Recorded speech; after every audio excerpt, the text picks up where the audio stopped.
Hi guys, this is a video trip report of the Illinois River launching about 1100 CFS and then our next day is 1050. That was Panther Creek Rapid, just a nice little entrance, and now this is rapid number 14. So really iconic cabin-sized boulder in the center of the river. You can go left or right. Right seems easier to me. And then this is just a really fun, straightforward rapid. At higher flows, I understand that this hole that I'm about to go through gets a little bit bigger. And so you can definitely run it on the left side. But at this flow, you don't have to worry. You can go on either side of it. Next is rapid number 16. There was Labrador Creek in between. I didn't get video.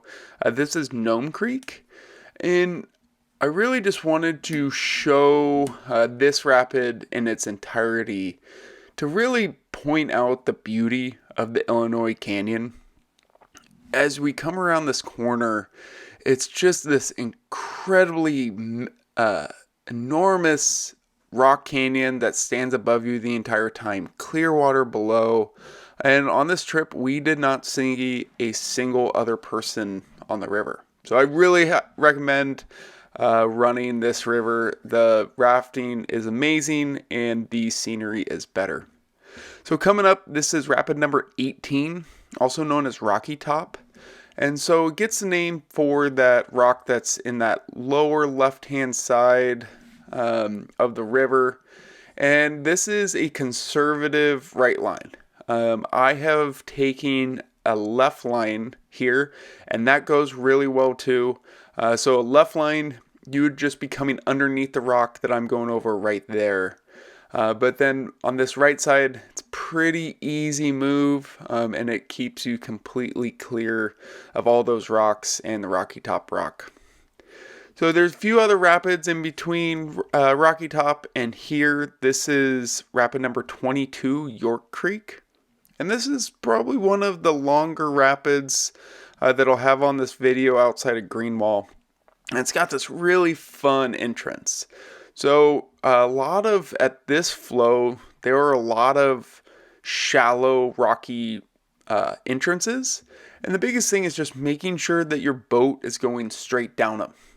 So I come down, I drop momentum, and now I'm just trying to stay as far right as possible. This is coming up into our next drop. I think the river drops 25 feet in total through this entire rapid. And this is a really fun drop. And then once I make it, now my whole goal is to get the slack water and just get as far right as possible. There is a hole down here that finishes the rapid on the left-hand side. And so when I'm taking anyone down through this rapid, all I say is get as far right as you can at the end. And it's really easy to do. I just would not, as this hole is coming into review right now, I just don't want to take my boat up and over the top of that. So, yeah, next coming up is, I call it False Clear Creek. I know there's some other names. This is rapid number 23. So this is after York Creek, and it's another rocky, steep entrance. And so the biggest thing is just picking your line early, making sure that you can get your boat all the way down through it. And then once you make the drop and you can get good purchases, just make sure you dump your momentum before, so you don't go crashing into that rock wall. So next is rapid number 24, Clear Creek. And in my opinion, this is one of the harder rapids on it because it's one that's like impractical to scout. So what you want to do is you really want to start driving hard left and get yourself past these three groupings of rocks. I don't quite make it. Luckily, there's enough water going over it.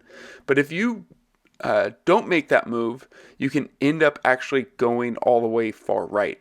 And that's what my partner did, and it was just fine. So we camped shortly after Clear Creek at Pine Bar, and this is about 4 miles in below Pine Bar. You go through, go past Klondike Creek, and then after Klondike Creek, the river starts kind of changing. It gets a little bit tighter, and the rapids coming more closely together. So this is Rapid 51. Also, the nickname for it is Jim's Nemesis. And this is a hard rapid for me. This is one that I think next time I run it, I'm really going to come scout it because the line doesn't seem really clear on it. So I end up pushing late, having to drop my oar just to get around through it. Not the prettiest of line, but it worked. Now we're a little bit further down. This is Rapid 63. This is a few after Dead Man's Bar camp. And this is just a really pretty class 3 drop. This is a lot of the rapids that you don't hear about on this river, what they look like. So in between Pine Bar or Klondike Creek and right here Fawn Falls, I think there's 21 class 2s, 7 class 3s, and a class 4 with Jim's Nemesis. So there's a lot of good rafting on this river. So this is Fawn Falls, Rapid 88. And I did a downstream ferry to get myself into this eddy. You can push into the eddy too. The biggest thing is you just don't want to have a lot of momentum going into that rock wall on the left. If you do, your boat's going to be fine. I think it's a little bit cleaner actually dropping your momentum and getting yourself prepared for that kind of airplane drop. So coming in, this is the big one. This is Rapid 89. This is Greenwall. And this top part is Greenwall. Don't let anyone trick you saying that it's a class 3 prelude rapid. So I think what a lot of people try to claim that is so they feel better about taking this lower scout. The scouting position is right after Fawn Falls at the end of the flat water. There's a sandy beach on the left-hand side. And take it so you can really see this entrance.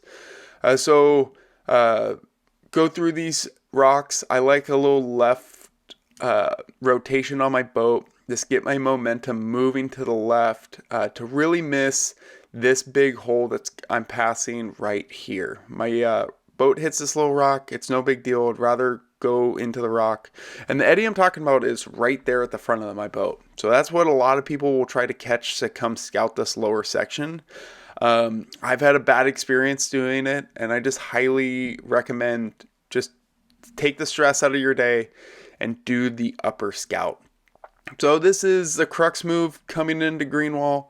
I'm about to go through door 1. So depending on flow, there's 4 different ways to go through here, and you're forced to go through door 1 at this flow. I like to back myself into it just because there's some laterals right at the top of that crux move that really want to push your boat out of its line. So I like to just slow my momentum down and then be really prepared to make that crux move in. And then once you're through there, you're pretty much done. There's a few there's a last drop over here, but as long as you got oars in your hand, you're in your boat, you're gonna have a really fun time through Greenwall, definitely down in this lower section. So I eddy out, wait for my partner to finish up, and then coming up next is 93 Little Greenwall. So there's 4 rapids in between Greenwall and Little Greenwall. They're none of consequence. And you'll see the big rock slide. It's pretty obvious that you're coming into Greenwall. So after this move here, I would recommend really getting some strong right boat angle because I've been pushed into this pyramid rock every single time. It's really hard for me to get away from it. And then you've got a nice recovery zone before the last big drop. So in this drop, I'm too far left. I planned on going over here and it just didn't work. My boat should be going over that rock on the right hand side. and then really helping me to get my momentum moving from right to left. But this is a really hard move to make, and so I definitely don't take it lightly. Next is 98. This is a really fun section. The book says to actually take that far left line, but I always forget the lines in here because there's just so many rapids. This is the center line. It was super fun. Really enjoyed it. But yeah, there's just a lot of these type of rapids that nobody talks about on the Illinois that's really worth your time to come down here and paddle it. Next this is rapid number 102, as I believe. This rapid at low water gets incredibly hard. There's just a lot of guard rocks. But at this flow, it was really easy. Just went down the left-hand side. And then that brings us into one of my favorite rapids. This is rapid 103. The very first time you will run this rapid, you'll think that there's no way through it. I'm too far to the left because if you're looking, the current's really pushing really hard right to left. And so I'm a little bit too far to the left and it slams me into the wall. But I have my blades forward. Really not that worried about it that I come into that rock hard, but just kind of be prepared for that. Maybe be a little bit farther than the right than I am. So after 103 shortly this is rapid 104. I believe there's another name for it, but I don't know it. It might be called either like false submarine hole, but a really fun entrance. You could probably go over the top of the rocks and get stuck just a little bit. It's not a big deal. But I really like this left-hand line. It looks a little messy at the top, and that's why I'm just back paddling. So I'm just back paddling, just giving myself enough time to make my read, and then I see where the line that I want to take. So I enter right here to the left, and then I just use this current to push me all the way back over to the right. And then I just let the guy behind me know that, yep, did choose the right line. I was really happy with it. And so it was good for him to come on down. So and then this is rapid 107. I believe. It's really hard in this lower section. There's so many rapids in a really short sequence. But I really like this boulder garden. You kind of just are picking your way through it. And sometimes it's hard. It's you'll get done with it and you'll look back upriver and you realize you should have just gone either far river left or far river right, the line you didn't take. But most all the lines go. I just really want to make sure that you can see the bottom. So now this is one of the more infamous ones. This is submarine hole. I really like having just left boat angle, left momentum, and push this all the way down here to this last little left side slot. The right side, I've seen boats go through it, but just go on the left-hand side, be prepared to get stuck, have some really good boat spacing going into it. And then as the water level drops, that gets tighter. And a 16-foot boat like I'm in, just know that you're going to have to get out, control your oars. So that's my video trip report. There's a few rapids after this, and then you get into a big, beautiful canyon, and it's pretty flat water paddle out with a few class 3s. But if you've never been on the Illinois, I really recommend it. It's absolutely gorgeous. If you have any questions, please hit me up. And hopefully I'll see you guys out on the water.